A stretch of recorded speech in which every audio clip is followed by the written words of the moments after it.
Bismillahirrahmanirrahim. I welcome you all in Dr. Crypto trading session. ये continuation है पिछले जो मैंने आपके स्कैल्पिंग स्ट्रेटजी आपको बताई थी उसकी एक कंटिन्यूएशन है, लेकिन इसमें मैं आपको अपने टिप्स एंड ट्रिक्स बताऊंगा कि मैं किस तरह ट्रेडिंग करता हूँ, स्कैल्पिंग करता हूँ और डिफरेंट कॉइन्स में।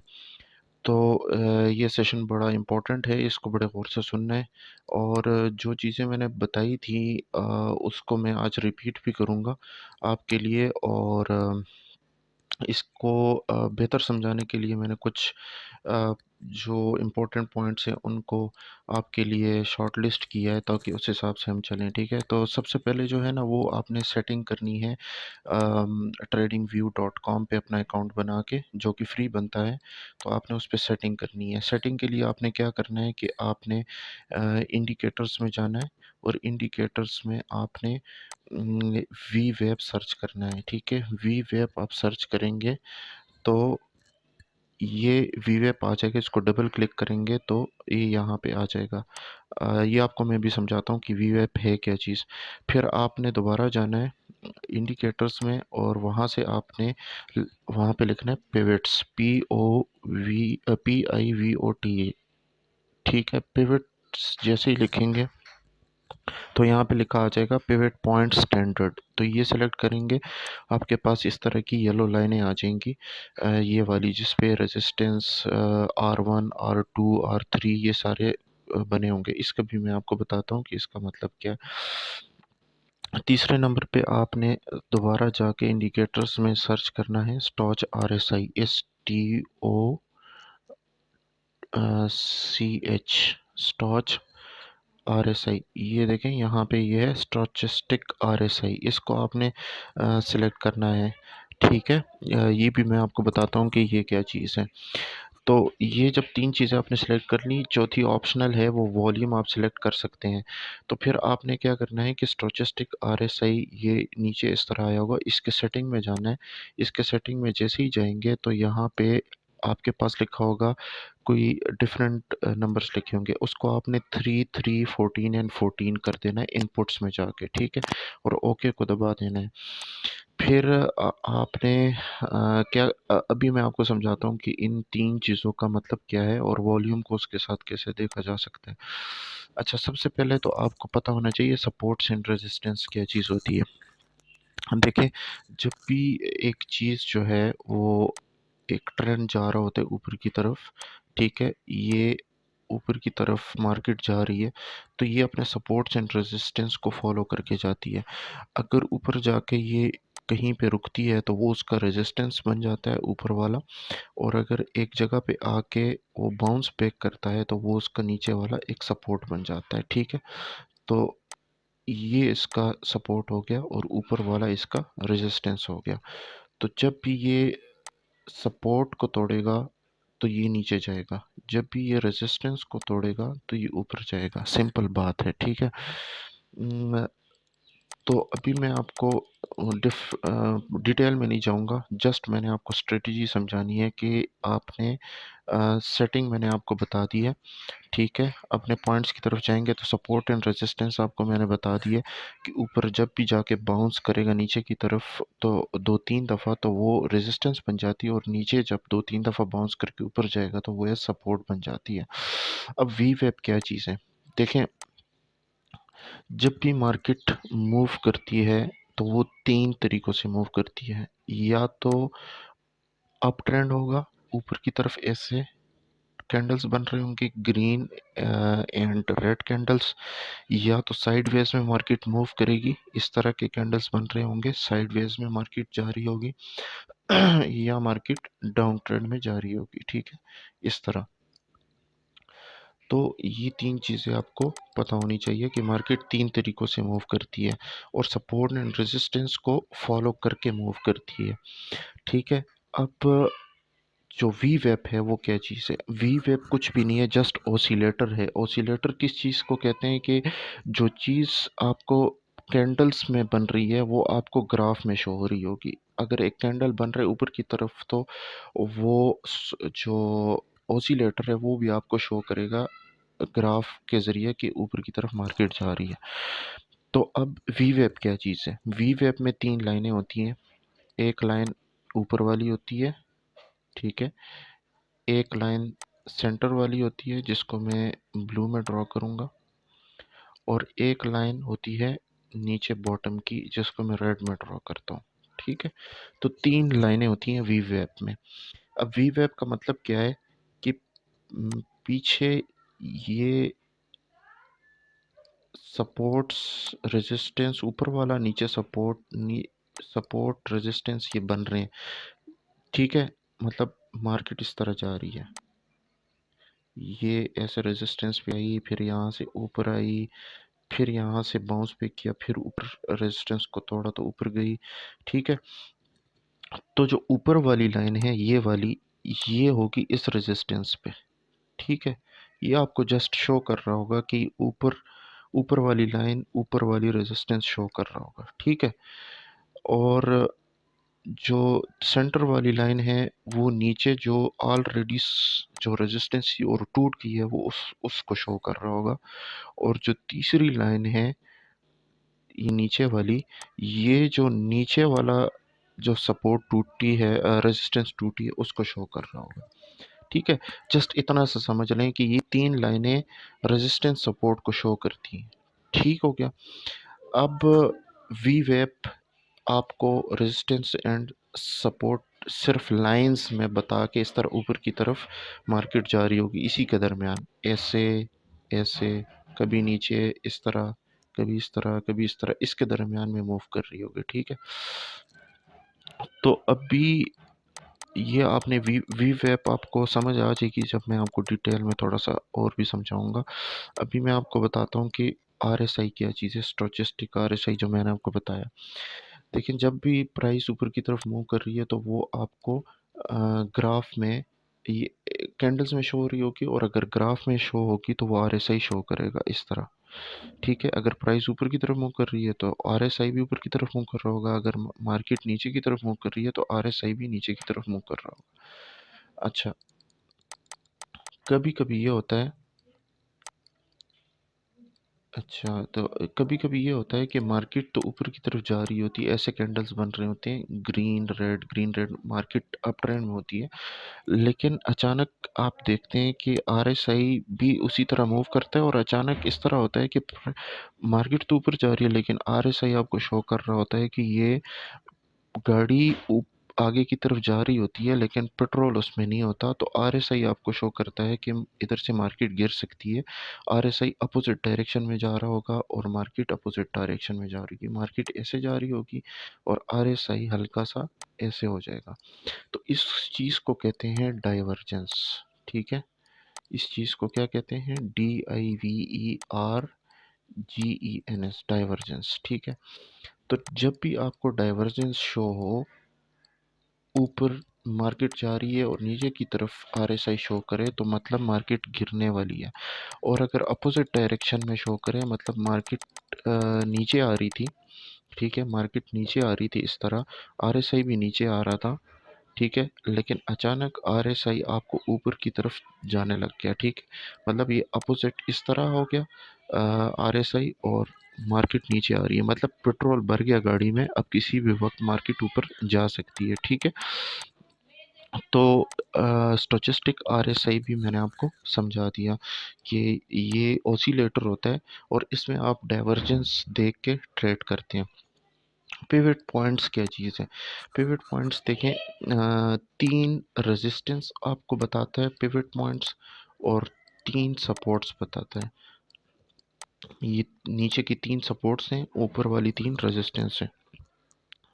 तो जो रेजिस्टेंस है वो R1 होगी, R2 होगी, R3 होगी, मतलब 3 रेजिस्टेंस दिखाएगा और 3 सपोर्ट्स दिखाएगा। सपोर्ट्स इस तरह होगी S1, S2 और S3, और जो दरमियान वाली एक लाइन होगी वो स्ट्रेट लाइन होगी, उसके ऊपर लिखा होगा P, उसको छोड़ दें आप। तो रेजिस्टेंस एंड सपोर्ट आपको पिवट पॉइंट्स में नज़र आएंगे। तो अभी स्ट्रेटजी मैं आपको सिखाने लगा हूँ, इसको बड़े गौर से देखना है। मुझे उम्मीद है कि आपको ये स्टोचस्टिक आरएसआई, वी वेप और उसकी समझ आ गई होगी रेजिस्टेंस एंड सपोर्ट्स की। तो इम्पोर्टेंट पॉइंट्स क्या है कि कैंडल्स को भी आपने देखना है, ठीक है। तो अभी मैं आपको चार्ट्स पे चलता हूँ और उधर मैं आपको बताता हूँ कि यहाँ पे इसको कैसे देखते हैं। मैं कोई आल्ट कॉइन खोल लेता हूँ, ICX कॉइन खोल लेता हूँ, ठीक है। अच्छा, आपने इस तरह करना है कि आपने एक फेवरेट लिस्ट बना लेनी है, उन कॉइन्स को सिलेक्ट करना है। ट्रेडिंग व्यू पे फेवरेट लिस्ट एक बनती है, उन कॉइन्स को सिलेक्ट करना है जिनमें वॉलेटिलिटी ज़्यादा है, जो ऊपर नीचे बहुत ज़्यादा हो रहे हैं, तो उनमें आप आसानी से ट्रेडिंग कर सकते हैं। और दूसरी बात बड़ी इंपॉर्टेंट मैं बताता हूँ कि मैं शॉर्ट ज़्यादा करता हूँ, लॉन्ग कम करता हूँ स्कैल्पिंग में। उसकी वजह ये है कि आर्ट्स में अगर आप लॉन्ग करेंगे तो उसमें BTC किसी भी वक्त गिर सकता है, तो उसमें स्टॉप लॉस हिट होने के चांसेस ज़्यादा हैं। आप कर दोनों सकते हैं, दोनों साइड पे ये सक्सेसफुल रेट इसका 80 to 90% है, लेकिन जो शॉर्ट करने में मुझे ज़्यादा सक्सेसफुल रेट मिला है, तो मैं ज़्यादातर शॉर्ट करता हूँ। अच्छा, अभी मैंने आपको बताया कि ये वी वेप है, ये ऊपर वाली ग्रीन लाइन, नीचे वाली ग्रीन लाइन और दरमियान वाली लाइन, ये आपको क्या शो करती है कि पिछले सपोर्ट्स एंड रेजिस्टेंस। तो देखें यहाँ पे ये जो लाइन है, ये इसके साथ मिल रही है, ब्लू लाइन के साथ। और ये देखें यहाँ पे मैं आपको ट्रेंड लाइन ड्रॉ कर देता हूँ। ये देखें, ये पहले ये पहले रेजिस्टेंस थी, ठीक है। यहाँ पे क्या हुआ, एक ग्रीन कैंडल बना और इस रेजिस्टेंस को तोड़ के ऊपर चला गया, ठीक है। अब ये जो ग्रीन लाइन है, ये शो कर रही है कि ये रेजिस्टेंस है, ठीक है। अगर ये रेजिस्टेंस ऊपर की तरफ टूटती है, ये देखें, ये अभी रेजिस्टेंस है, अगर मार्केट इसके नीचे जा रही है, अगर ये यहाँ से टूटती है तो इसका मतलब अगले जो R1 है उसकी तरफ मार्केट जाएगी। अच्छा, आपको सिंपल सिंपल वर्ड्स में बताता हूँ। सिंपल वर्ड्स में ये है कि आपने 15 मिनट का चार्ट खोलना है। ये मैंने 15 मिनट का चार्ट खोला हुआ है। अब आपने सबसे पहली चीज़ देखनी है रेजिस्टेंस कहाँ है और सपोर्ट कहाँ है। तो ये रेजिस्टेंस है, तो आपने अलर्ट हो जाना है कि यहाँ पे मार्केट है। फ़र्ज़ करें अगर यहाँ पे थी, यहाँ पे मार्केट आई, तो यहाँ से आपने अलर्ट हो जाना है कि मैं भी देखूंगा कि डाइवर्जेंस कहाँ पे बन रहा है। तो देखें यहाँ RSI पे, तो ये देखें यहाँ पे मार्केट गई ऊपर, और मैंने आपको बताया था कि ग्रीन लाइन जब रेड लाइन को क्रॉस करती है तो आपने वहाँ से शॉर्ट या लॉन्ग करना है। तो देखें यहाँ पे ये green line red orange line को क्रॉस कर दिया उसने, ठीक है। तो आपने ट्रिक यहाँ पे ये है कि यहाँ पे 3 क्राइटेरियाज़ पूरे होने चाहिए। नंबर 1, अगर शॉर्ट करने हैं, फ़र्ज़ करें मैं यहाँ से शॉर्ट करने का मेरा प्लान है, तो अगर रेजिस्टेंस से ऊपर और यहाँ से मार्केट ऊपर गई और रेजिस्टेंस पे बाउंस करके नीचे आ गई, तो यहाँ पे मैं अलर्ट हो जाऊँगा। मैंने नंबर 1 क्राइटेरिया मेरा ये है कि बाउंस करके नीचे आए, तो नंबर 1 क्राइटेरिया पूरा हो गया। रेजिस्टेंस से ऊपर नहीं गई मार्केट, रेजिस्टेंस के तोड़ नहीं पाई और नीचे आ गई, तो नंबर 1 क्राइटेरिया पूरा हो गया। नंबर 2 क्राइटेरिया मेरा ये देखने का है कि ग्रीन लाइन ऑरेंज लाइन को क्रॉस करे। तो ये देखें यहाँ पे अगर मैं जूम करूँ तो ये देखें यहाँ पे इसने,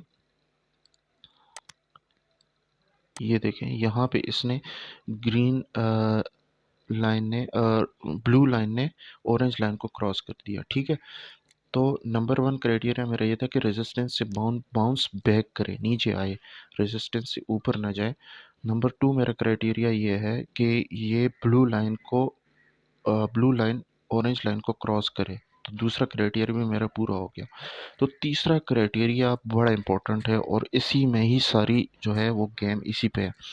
तीसरे पे आपने ये देखना है कि जब भी ये ब्लू लाइन ऑरेंज लाइन को क्रॉस करे ऊपर से, ठीक है, देखना यह है कि RSI ऊपर 80 तक, 60 और 100 के दरमियान होना चाहिए। अगर नीचे RSI और रेजिस्टेंस बाउंस पे नीचे की तरफ की है तो आपने शॉर्ट नहीं करना, क्योंकि RSI ओवर सोल्ड तब होता है जब वो 60-70 से ऊपर हो। तो शॉर्ट करने के लिए ये क्राइटेरिया बड़ा इंपॉर्टेंट है कि RSI 70-80 से ऊपर होना चाहिए और रेजिस्टेंस से बाउंस बैक करें, नंबर वन बात। नंबर टू, RSI आपको शो करे कि ब्लू लाइन ऑरेंज लाइन को क्रॉस कर रही है, नंबर टू। नंबर थ्री ये कि जब भी ये क्रॉस करे तो उस लाइन पे आप जैसे ही रखेंगे तो ऊपर देखें रेड कैंडल बनी है, ठीक है।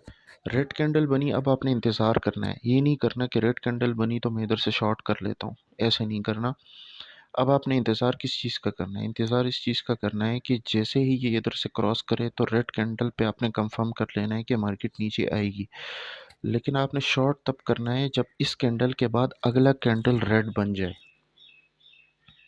अग, अगला अगले अगला कैंडल इस कैंडल के बाद रेड बने तब आपने शॉर्ट करना है, ठीक है। तो तीन क्राइटेरियाज हो गए। नंबर वन, रेजिस्टेंस से बाउंस बैक हो अगर शॉर्ट कर रहे हैं।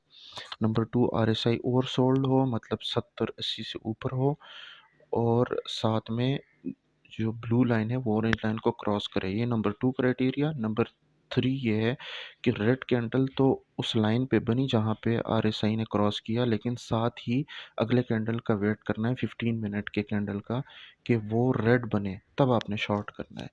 अच्छा, अब बात यहाँ पे आ गई कि आप चलें शॉर्ट, तो मैंने बता दिया कि शॉर्ट कहाँ करना है, लेकिन स्टॉप लॉस आप कहाँ लगाएंगे और आप टेक प्रॉफिट कहाँ से करेंगे। अच्छा, ये मैं आपको भी बताता हूँ कि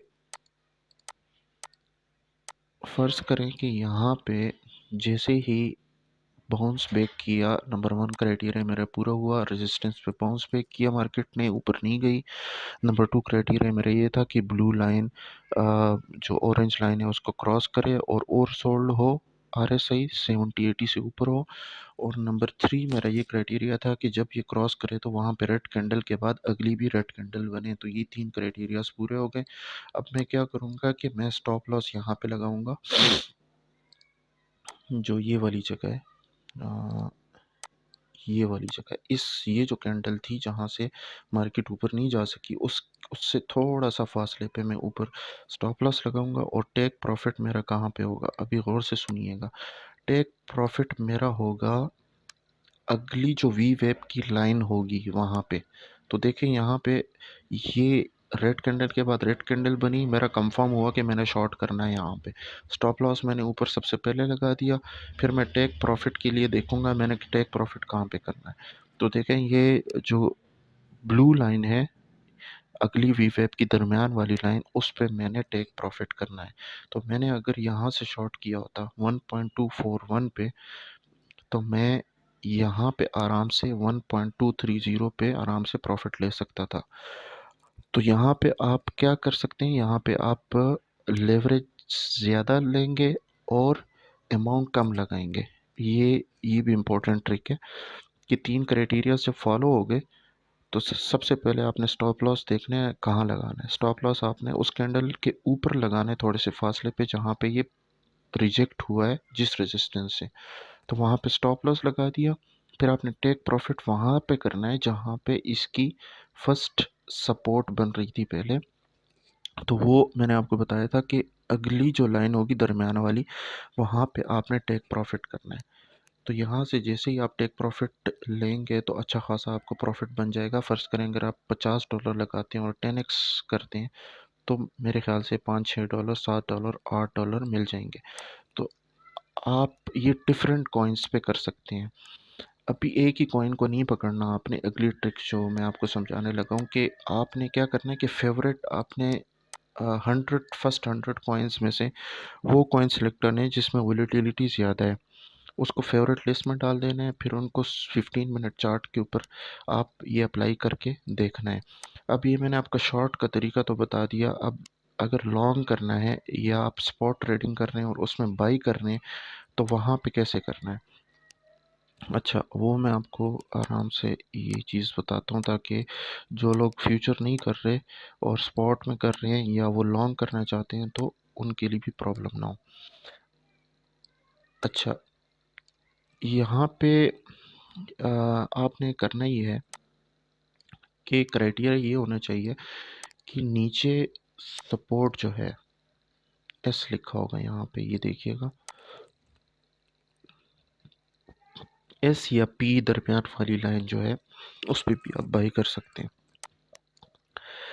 फर्ज करें कि यहाँ, अच्छा, ये इम्पोर्टेंट बात याद रखनी है कि रेजिस्टेंस ऊपर वाली लाइन के करीब आपने कभी भी बाइंग नहीं करनी, और सपोर्ट के ऊपर कभी भी, जो सपोर्ट है वहाँ से बाउंस बैक कर सकती है मार्केट, तो वहाँ पे कभी भी आपने सेलिंग नहीं करनी या शॉर्ट नहीं करना वहाँ से, ठीक है। तो सपोर्ट पे बाई करना है, रेजिस्टेंस पे सेल करना है, सपोर्ट पे बाई करना है, रेजिस्टेंस पे सेल करना है। तो ये पी जो है, पी या सपोर्ट नीचे जो है, ये S1 S2 S3, S1 S2 S3, इस पे भी आप बाइंग कर सकते हैं। तो देखें, मैंने आपको क्या कहा था कि जो सबसे नीचे वाली लाइन है वो एज ए सपोर्ट काम करती है। तो यहाँ से देखें, आपने फर्स्ट क्राइटेरिया ये देखना है कि इस ये पी या एस पे मार्केट बाउंस करे, ठीक है। तो ये देखें, यहाँ से मार्केट ने बाउंस किया, ठीक है, यहाँ से मार्केट ने बाउंस किया। नंबर टू क्राइटेरिया क्या होना चाहिए कि नीचे आरएसआई और बॉट ना हो, और बॉट ना हो, ठीक है। तो नीचे देखें, यहाँ पे RSI 20 पे है, 20-30 पे है, तो यहाँ इसका मतलब कि यहाँ से बाइंग हो सकती है। तो और साथ में आपने देखना ये है कि ग्रीन जो ब्लू लाइन है वो ऊपर क्रॉस करे, जो ऑरेंज लाइन है उसको। तो देखें, यहाँ से उसने उसको क्रॉस किया, आपने ऊपर कंफर्म किया कि इसके जो सपोर्ट है इसके ऊपर ग्रीन कैंडल बनी है, तो आपने अभी एकदम एंट्री नहीं लेनी। फर्स्ट क्राइटेरिया ये है कि ग्रीन कैंडल सपोर्ट के ऊपर बने, तो ये बन गई है, ये देखें यहाँ पे, ये सपोर्ट के ऊपर ग्रीन कैंडल बन गई। दूसरे नंबर पे आपने देखना है कि ग्रीन जो ब्लू लाइन है वो ऑरेंज लाइन को क्रॉस करे और RSI नीचे 20-30 पे हो, ठीक है। आप अगर लॉन्ग कर रहे हैं या बाइंग कर रहे हैं इसकी बात कर रहा हूँ, शॉर्ट का मैंने पहले बता दिया। तीसरा क्राइटेरिया आपने ये देखना है कि इस ग्रीन कैंडल के बाद अगला कैंडल भी ग्रीन बने। तो जैसे ही अगला कैंडल ग्रीन बनेगा तो आपने बाइंग या लॉन्ग कर देना है, और स्टॉप लॉस आपने कहाँ लगाना है, स्टॉप लॉस आपने लगाना है ये जो कैंडल है इसके नीचे, यहाँ पे, यहाँ थोड़े से फासले पे लगाना है। स्टॉप लॉस यहाँ पे लगा दिया, और सेल कहाँ पे करना है, इस जगह पे सेल करना है। जो अगली लाइन होगी, किसकी लाइन, वी वेव की अगली लाइन, उस पे सेल कर देना है, ठीक है। या ऊपर अगर रेजिस्टेंस नज़दीक हो तो रेजिस्टेंस पे भी सेल करना है, या वी वेव की अगली लाइन पे सेल करना है, या रेजिस्टेंस के अगली लाइन पे सेल करना है। तो इस तरह आप with in 15 minutes bar bar buying selling करके तो अच्छा खासा प्रॉफिट ले सकते हैं। लेकिन क्राइटेरिया पूरा फिल होना चाहिए, फुल होना चाहिए। नंबर वन आपको मैंने बताया कि वी वेब है, ये रेजिस्टेंस है, ये सपोर्ट है, वी वेब की 3 लाइनें हैं, ठीक है। तो आपने रेजिस्टेंस पे कभी भी बाइंग नहीं करनी, और सपोर्ट पे कभी भी शॉर्ट नहीं करना, ठीक है। तो मैं आपको कुछ एग्जांपल भी थोड़ी देर बाद बताऊंगा कि मैं जो फ़र्ज़ करें मैं यहाँ से अगर अभी करना चाहता हूँ, लॉन्ग या शॉर्ट करना चाहता हूँ। अच्छा, कुछ लोग कहते हैं कि यार हम तो जैसे ही ये ब्लू लाइन क्रॉस करती है ऑरेंज लाइन को और ऊपर कैंडल बनती है, तो हम जब लॉन्ग या शॉर्ट करते हैं तो हमें तो कोई फ़ायदा इसका नज़र नहीं आता, क्योंकि मार्केट अचानक नीचे चली जाती है।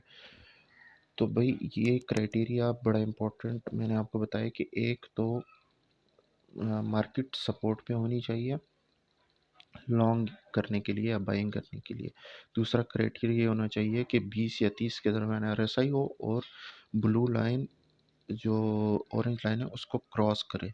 और तीसरा क्राइटेरिया ये हो कि इस ग्रीन कैंडल के बाद जहाँ पे ये क्रॉस कर रहे हैं, RSI क्रॉस कर रहा है, उस पर ग्रीन कैंडल के बाद अगली भी ग्रीन कैंडल बने, तब आपने लॉन्ग करना है। तो देखें यहाँ पे ग्रीन कैंडल तो बनी सपोर्ट के नज़दीक, और RSI ने क्रॉस भी किया, लेकिन अगली कैंडल रेड बनी, तो मैं यहाँ से कभी भी लॉन्ग नहीं करूँगा। ठीक हो गया। तो उम्मीद है कि ये चीज़ आपको समझ लगी होगी। अगर कोई भी क्वेश्चंस हैं, किसी भी किस्म का आपको मसला हो रहा है, तो आप मुझसे पूछ सकते हैं। मुझे कोई प्रॉब्लम नहीं बताने में, बार-बार मैं बताऊँगा, लेकिन आपने क्राइटेरिया को पूरा लाज़मी फ़ॉलो करना है। Thank you so much.